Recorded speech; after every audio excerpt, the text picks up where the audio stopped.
Welcome to this explainer. Okay, I want you to close your eyes for just a second and picture the iconic sweeping terraced hills of Nepal.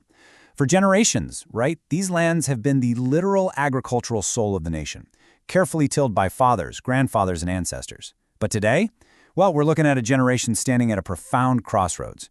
We are at a point where a young Nepali is actually far more likely to know the strict layout of a foreign factory floor than the rich pH balance of their own ancestral soil.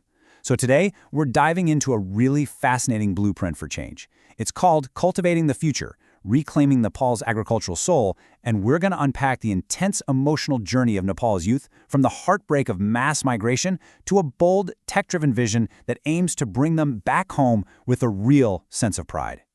Let's hit the ground running with a number that honestly just stops you in your tracks. 600,000. That is the staggering number of young people who leave the country every single year looking for work. I mean, this mass exodus is literally draining the villages of their most vital energy and talent.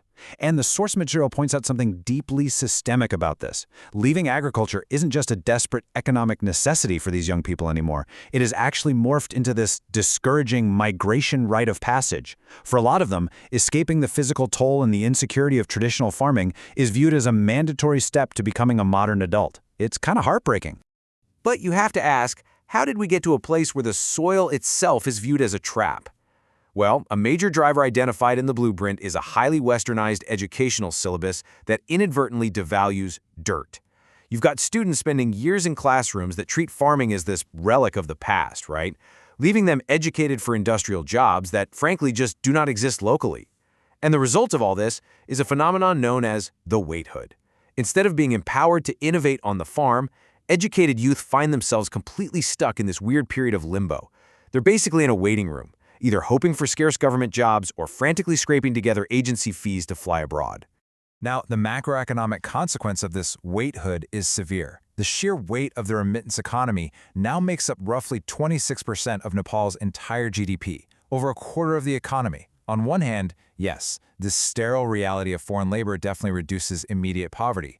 But on the other hand, it creates an incredibly dangerous dependency. As all those remittances flow in from overseas, domestic agriculture gets pushed entirely to the side. It becomes a neglected, secondary activity. The local labor force shrinks, and the money being sent back, it's rarely ever invested in productive farm inputs or modern machinery. And that leads us to a glaring, almost unbelievable economic paradox. Nepal is exporting its absolute strongest labor force only to turn around and import its food, facing a massive annual agricultural import deficit of over 250 billion Nepalese rupees. Just think about what that means for a nation that is historically rooted in farming. It starkly illustrates how rural stagnation just perpetuates itself when the fields are left empty. The report summarizes this whole situation with a deeply resonant observation. We have traded food sovereignty for foreign exchange. It's an impartial, yet absolutely devastating look at the nation's balance sheet. The villages are steadily drained of their brightest talent, the agricultural sector bleeds potential, and ultimately, the entire national economy is weakened because it relies so heavily on outside forces just to feed its own people. Which brings us to the absolute critical pivot point of this explainer. The question is no longer whether the country can afford to keep its youth. Obviously, it has to. But rather, can we build a system that makes them want to stay? This is where we shift our focus from all that melancholic migration data to the vibrant, tech-forward agricultural solutions that are actually being proposed. Because to reverse this tide, farming has to completely transform. It's got to go from a grueling subsistence grind into a prestigious, highly connected, and lucrative profession. So, let's look at phase 1 of this transformation, financial engineering, specifically restructuring the ADBL. The old system essentially treated the ADBL purely as a standard commercial bank with some agricultural mandates slapped on, which, frankly, did not work for small farmers at all. The new vision? It proposes converting its 250-plus branches into specialized, highly localized agri-hubs. Instead of generic one-size-fits-all lending, these hubs would use group liability models and introduce crop-based credit ratings. This means providing dedicated, accessible credit lines directly to the smallholders who actually need the capital to grow. Historically, the old way of directed lending, without proper on-the-ground assessment, was kind of a black hole. It led to dangerously high non-performing assets, or NPAs. But these newly proposed agri-hubs, they aim to slash that NPA ratio to below 4%. How are they going to pull that off? By integrating modern tools like GIS land mapping and actually rewarding sustainable practices. Think organic farming or crop rotation, with better credit scores. It makes the entire system financially sound and ecologically responsible all at once. But hey, capital alone isn't enough, right? You actually need the land. Currently, vast tracts of prime land sit totally underutilized, while their absentee owners live in the cities or abroad. Enter what they call the Land Reclamation Engine. This is a matchmaking system that connects those absentee landowners with impact investors and returning migrants. By using GIS-based geomapping to digitize contracted land parcels, they can accurately map specific nitrogen, moisture, and pH levels down to the exact meter. This isn't just old-school farming anymore. This is laying the groundwork for true, high-tech precision agriculture. And what exactly are they planning to grow with all this precision data? A literal goldmine of high-value Himalayan crops.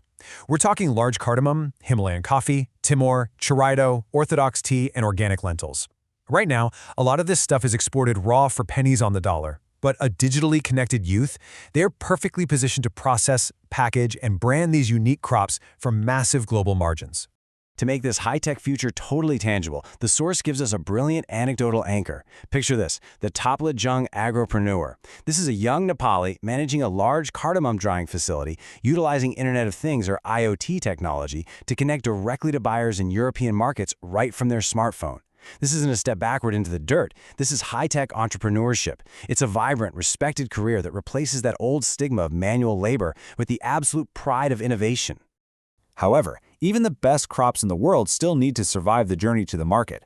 Imagine growing 10 tomatoes and literally throwing 4 of them right into the garbage. That's the current reality. Post-harvest losses can be up to 40% just due to terrible logistics.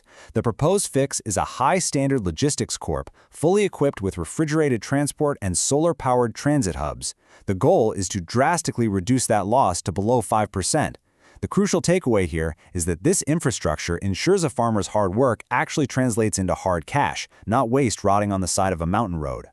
Moving right along to Phase 2, brand Himalaya, taking these super premium products to the global consumer. The journey of a product like Timor or Orthodox tea under this new vision is absolutely fascinating. It starts with GIS mapping the exact plot of land, moves through top-tier, high-standard processing, and then assigns QR code traceability to every single packet. Think about that. A consumer sitting in a cafe in Paris or New York can literally scan their tea and virtually meet the specific Himalayan farmer who grew it. That level of authenticity earns a massive premium in today's market. Now, to secure this premium market access, there has to be a major strategic shift in policy. The old one district, one product approach, that's been terminated. The new strategy advocates for robust geographical indications, or GI. It's a real game changer. Just like champagne can only legally come from Champagne, France, GI protections ensure that unique Himalayan produce is officially recognized and legally protected globally for its specific, unique geographical origin. But let's be real. To truly convince the youth to choose this path, the sector has to be professionalized with actual, tangible security. You can't just offer them risk. The report highlights fixing baseline prices through a minimum support price for staples, which acts as a super reliable safety net. And when you couple that with the government's plan for a lifelong farmer pension fund and disaster buffer reserves, it fundamentally transforms the entire industry. It takes farming from being this highly vulnerable, stressful daily gamble and turns it into a credible, secure, and genuinely respected career path. And that brings us to the final piece of the puzzle. Phase 3, the reverse migrant wealth engine, turning the brain drain into a brain gain. This is really the thematic climax of the whole vision, from digital natives to agri-entrepreneurs. By actively courting returning migrants and connecting them with local landowners through matchmaking platforms, you harness their international savings and their global perspective.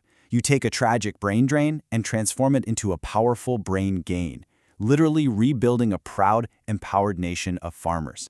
And what is the ultimate economic prize of this integrated, tech-forward, business-oriented ecosystem? A whopping $10 billion agroeconomy. The source makes a really compelling argument that the seeds for this are already in the ground. It is no longer about treating agriculture as some sort of charity case. It's about recognizing it as a primary economic engine that simply needs to be irrigated with clear vision, adequate capital, and a profound, much-needed restoration of national pride. So we're left with this massive, provocative question. Will the next generation of Nepali youth continue to choose the factories of foreign lands, or will they seize this moment to build one of the world's most advanced agricultural economies right at home? The seeds are definitely planted. We just have to see who's going to step up and harvest them. Thank you so much for joining me on this explainer. Keep learning and always keep asking the big questions.